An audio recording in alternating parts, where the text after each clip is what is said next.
Assalamualaikum warahmatullahi wabarakatuh, teman-teman mahasiswa sekalian.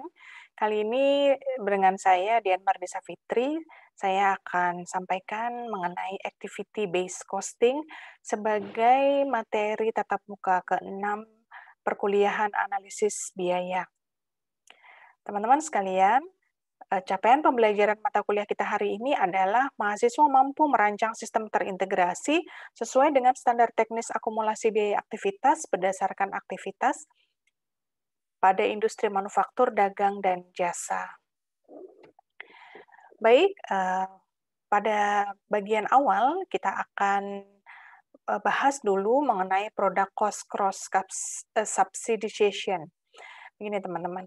Jadi pengelompokan biaya tidak langsung dan pemilihan cost drivers atau dasar alokasi biaya yang tidak tepat itu akan menyebabkan kesalahan dalam perhitungan biaya produk atau jasa. Nah, jika ada satu produk yang undercosted, berarti ada produk lain yang overcosted, dan hal inilah yang menyebabkan adanya produk cost cross subsidization ini. Dan untuk lebih mudah, saya akan menggunakan ilustrasi mengenai patungan makan di restoran. Baik, kita akan bahas mengenai over dan undercosted dengan ilustrasi patungan makan di restoran. Misalkan ada 4 orang pergi ke restoran. Mereka akan makan bersama gitu, di mana kondisinya adalah 2 orang sedang diet dan mereka hanya makan sedikit dalam jumlah yang sedikit, sedangkan 2 orang yang lainnya itu tidak dalam kondisi diet, bahkan mereka memesan appetizer, large meal, dan dessert. Nah, kalau mereka patungan, sebagaimana kita tahu bahwa patungan itu kan semua orang membayar dalam jumlah uang yang sama, gitu ya. Nah, maka ini semua biaya dianggap sebagai biaya tidak langsung dan dasar alokasinya adalah jumlah orang yang makan. Nah, ini ilustrasi ini ada sama ya dengan penentuan biaya tidak langsung atau overhead pada job costing di materi yang sebelumnya, gitu ya. Nah, ketika patungan ini dilakukan, maka 2 orang yang diet sebetulnya dia mensubsidi 2 orang yang tidak diet, mensubsidi biaya makannya teman-temannya yang tidak melakukan diet, gitu ya. Nah, 2 orang yang diet ini disebut overcosted karena dia mengeluarkan biaya, dia mendapatkan pembebanan biaya lebih dari aktivitas makannya, lebih dari jumlah yang dimakan. Sedangkan 2 orang yang tidak diet itu undercosted karena mereka mengeluarkan uang lebih kecil dari apa yang mereka makan, dan orang yang tidak diet ini mendapatkan subsidi dari orang yang diet karena mereka semuanya membayar dalam jumlah yang sama, gitu. Nah, ini tentunya tidak adil sehingga perlu adanya perbaikan. Nah, demikian juga di dalam perhitungan biaya produksi, teman-teman ya. Di lantai produksi itu seringkali ada yang under dan overcosted seperti ini, sehingga diperlukan sistem biaya yang diperbaiki. Nah, bagaimana cara memperbaiki sistem biayanya? Ada 3 cara, ya. Yang pertama adalah dengan meningkatkan jumlah atau kelompok biaya langsung. Kemudian yang kedua, meningkatkan banyaknya kelompok biaya tidak langsung. Dan yang ketiga, menggunakan cost and effect cost allocation base untuk setiap kelompok biaya tidak langsung. Dan ini yang menjadi ciri activity based costing ini teman-teman. Kita ingat bahwa di materi yang sebelumnya, kita menentukan satu dasar saja untuk penentuan biaya overhead.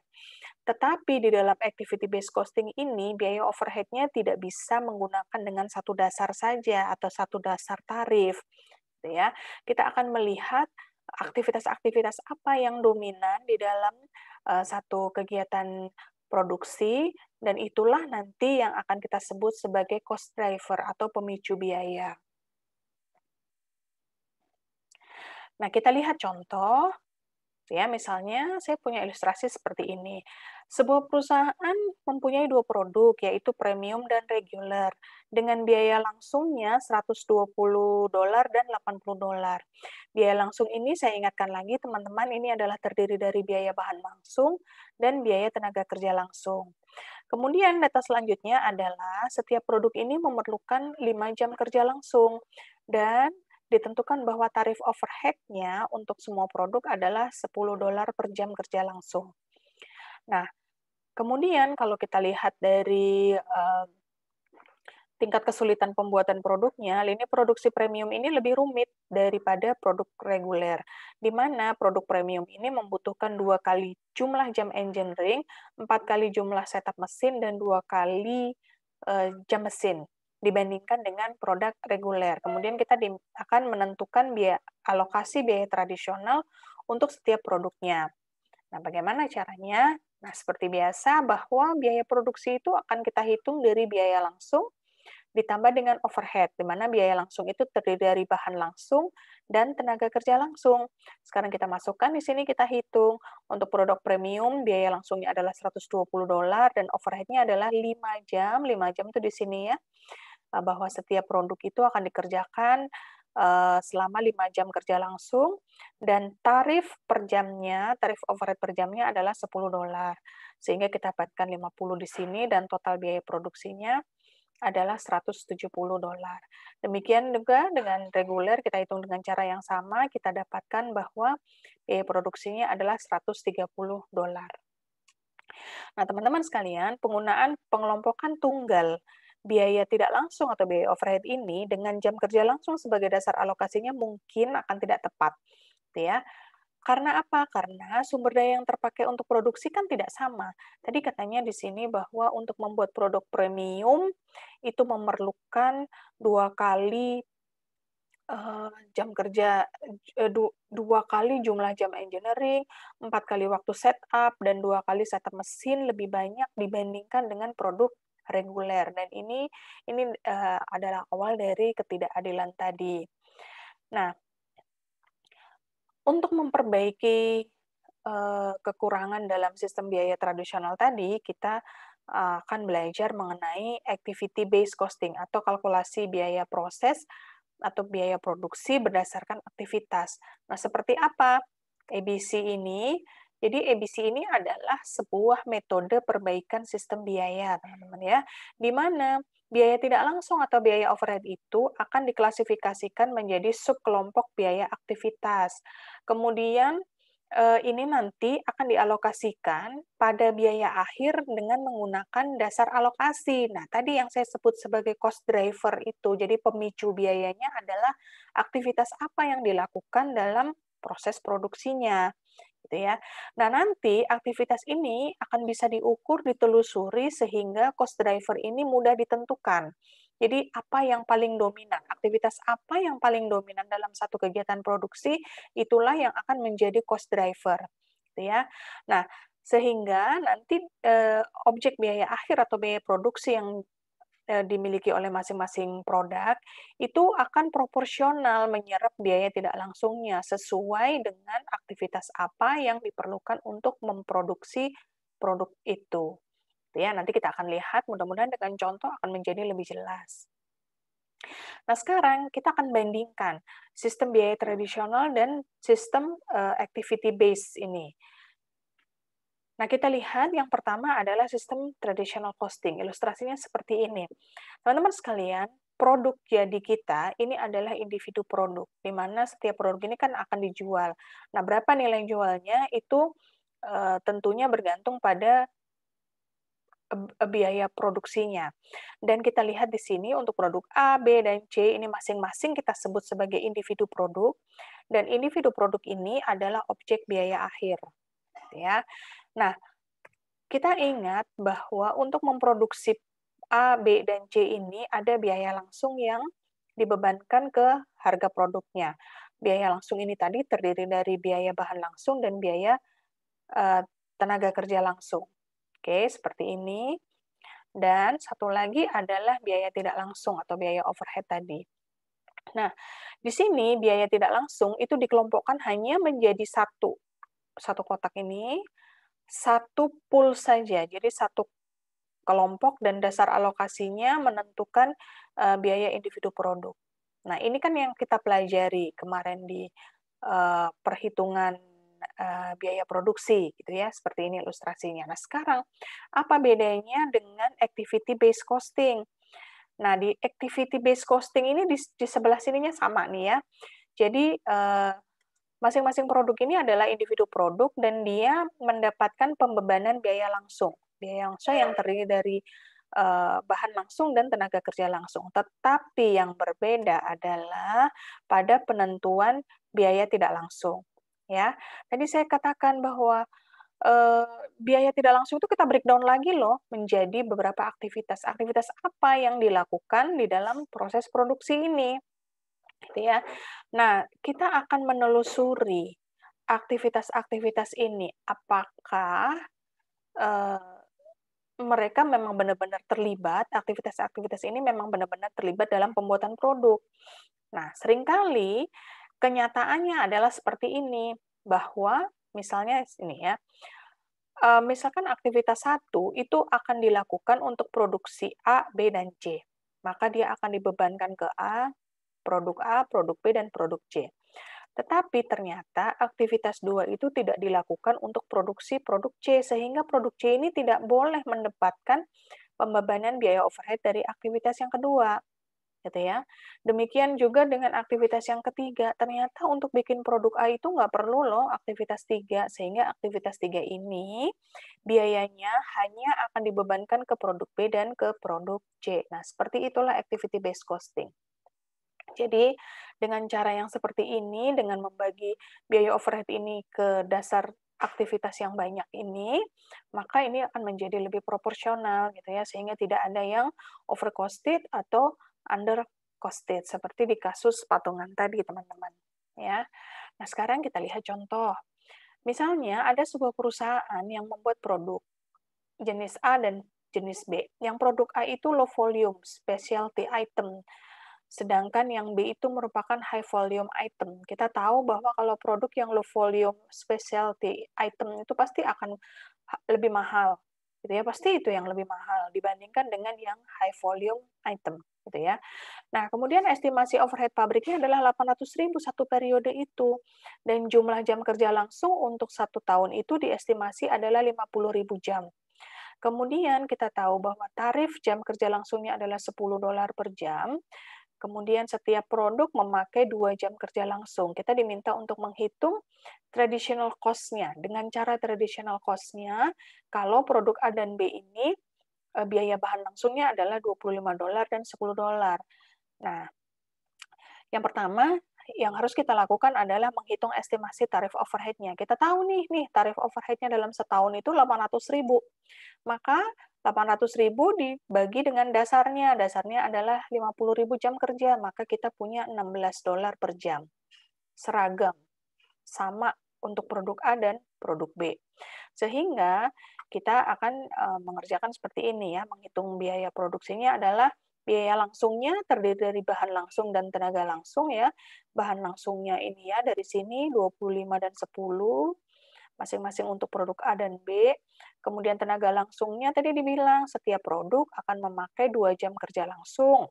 Tarifnya 10 di sini, jadi 2 kali 10 sama-sama mendapatkan alokasi $20. Sedangkan untuk biaya overhead-nya berdasarkan jam kerja langsung. Jam kerja langsungnya 2 nih. Tarifnya adalah $16 per jam. Jadi masing-masing mendapatkan alokasi $32. Sehingga biaya produksi untuk produk A itu $77 dan biaya produksi untuk produk B adalah $62. Baik, nanti kita simpan dulu informasi ini, nanti akan saya tampilkan lagi slide ini di slide berikutnya untuk perbandingan. Itu ya, teman-teman. Nah, sekarang perusahaan ini akan mengimplementasi activity based costing system, gitu ya, karena akan membuktikan gitu apakah ABC ini lebih baik, gitu ya. Kemudian mereka mengestimasi biaya dan tingkat aktivitas untuk tahun berikutnya seperti ini. Kalau di sistem biaya tradisional, 800.000 itu kita nggak perlu tahu breakdown-nya apa. Tetapi untuk keperluan penerapan activity-based costing, 800.000 tadi, itu harus kita breakdown berdasarkan aktivitas. Oh, ternyata setelah ditelusuri, 800.000 ini terdiri dari biaya setup mesin, ya, sebesar $200.000, inspeksinya $140, material handlingnya $80, machining department-nya $320, dan quality control department-nya $60.000. Oke, jadi ini adalah ciri khas dari implementasi ABC system, gitu ya. Kemudian kita identifikasi lagi, ternyata dalam satu periode itu untuk bikin produk A dilakukan 3.000 kali setup mesin, ya, 500 kali inspeksi, 400 kali material handling, 12.000 kali machining department, ya, jam mesin ini, dan 600 kegiatan quality control. Untuk produk B datanya juga seperti ini, sehingga kita totalkan, ya. Setup mesin total 5.000. 3.000 ditambah 2.000. Inspeksinya 800 kali inspeksi, ya, 500 tambah 300 dan seterusnya. Gitu ya. Nah, kita lihat di sini cost driver-nya. Untuk setup mesin, itu ternyata cost driver-nya adalah berapa kali setup mesin yang dilakukan. Demikian juga untuk inspeksi, berapa kali inspeksinya. Kalau material handling, berapa kali material requisition itu dilakukan. Dan untuk machining department, jumlah jam mesinnya. Kemudian untuk quality control department, berapa kali jumlah tesnya. Kita punya breakdown data seperti ini. Lalu dari data ini kita akan hitung estimasi tarif overhead untuk setiap aktivitas. Bagaimana caranya? Caranya adalah seperti ini. Kita punya data estimasi biayanya, kita punya estimasi aktivitasnya. Maka tarif overhead adalah estimasi biaya overhead-nya untuk setiap aktivitas dibagi dengan estimasi banyaknya aktivitasnya. Jadi, untuk setup mesin, itu tarif overhead-nya adalah 200.000 dibagi 5.000, sama dengan ini kita dapat $40 per setup.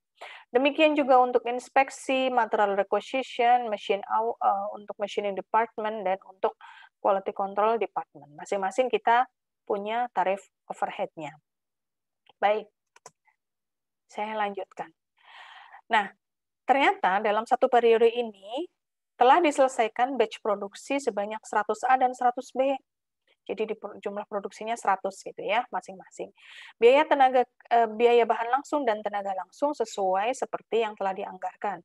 Informasi mengenai setiap penggunaan cost driver, datanya adalah sebagai berikut, nanti saya tampilkan.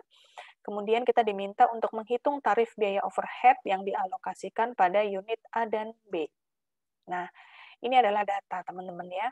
Untuk bikin 100A, ini yang tadi yang kita bicara alokasi, sekarang kita bicara kenyataannya, gitu ya, aktualnya. Ternyata untuk aktualnya, untuk bikin 100 produk A, itu perlu 60 kali mesin setup, 10 kali inspeksi, 4 kali material handling, 240 kali machining department, dan 3 kali quality control. Demikian juga untuk produk B ini datanya. Ya, saya tampilkan lagi slide sebelumnya, slide 13 ini ya, untuk melihat tarif biaya overhead-nya. Nah, sekarang kita diminta hitung biaya overhead yang dialokasikan. Berarti apa? Masing-masing ini, data ini akan kita kalikan dengan tarif overhead-nya. Sehingga kita dapatkan seperti ini. Alokasi overhead-nya untuk batch 100A dan 100B ini, untuk machine setup, ini $2.400. Dari mana dapatnya? Dari 60 dikali dengan 40. 400 dari mana? Dari 10 dikali 40 dan seterusnya. Sehingga kalau kita jumlah, total untuk 100-nya, overhead-nya adalah $6.710, dan untuk B ini $1.990. Kalau kita bagi, kita cari per unitnya, maka ini dibagi dengan 100. Maka kita dapat 67,1 dan 19,9 untuk biaya overhead-nya. Nah, terakhir, Kita hitung biaya totalnya untuk kita bandingkan nanti dengan perhitungan sistem biaya tradisional. Nah, ini adalah perhitungannya. Bahan langsungnya tadi 25 dan 10 ini sama ya dari soal di awal tadi, tenaga langsungnya ini sama. Nah, yang berbeda adalah penentuan biaya overhead-nya. Ya. Di sini, di sistem ABC, kita dapat di perhitungan sebelumnya adalah untuk produk A, biaya overhead yang dibebankan adalah 67,1 dan untuk B adalah 19,9. Sehingga total biaya produksi untuk A adalah 112,1 dan untuk B adalah 49,9. Bandingkan dengan yang kita hitung tadi dengan sistem biaya tradisional, gitu ya. Di sistem tradisional, produk A ini biaya produksinya adalah 77. Padahal kalau kita hitung dengan ABC, ternyata lebih besar, 112,1. Produk B juga seperti itu, 62. Padahal nggak semahal ini, hanya 49,9. Ya, karena ini lebih proporsional, gitu ya. Nah, sekarang bayangkan, kalau kita hitung dengan tradisional, kemudian kita jual produk A itu $100 per unit, kita kira itu sudah untung. Padahal begitu di breakdown berdasarkan aktivitasnya, ternyata rugi kalau dijual $100 per unit. Gitu, teman-teman. Ya, itu. Itu adalah bukti bahwa perbedaan antara sistem tradisional dengan sistem ABC pada produk A ini dia alokasi overhead-nya lebih besar. Kenapa? Karena dia lebih susah untuk dibikinnya. Gitu ya. Dan hal ini sesuai ya dengan konsumsi sumber daya dalam proses produksi A. Nah, inilah yang dikatakan mengapa activity based costing ini membuat alokasi biaya overhead itu menjadi lebih proporsional. Nah, demikian teman-teman, mudah-mudahan cukup jelas untuk materi hari ini. Di kelas kita akan lanjutkan diskusi dengan melihat contoh-contoh soal yang lain. Terima kasih atas perhatiannya. Dan assalamualaikum warahmatullahi wabarakatuh.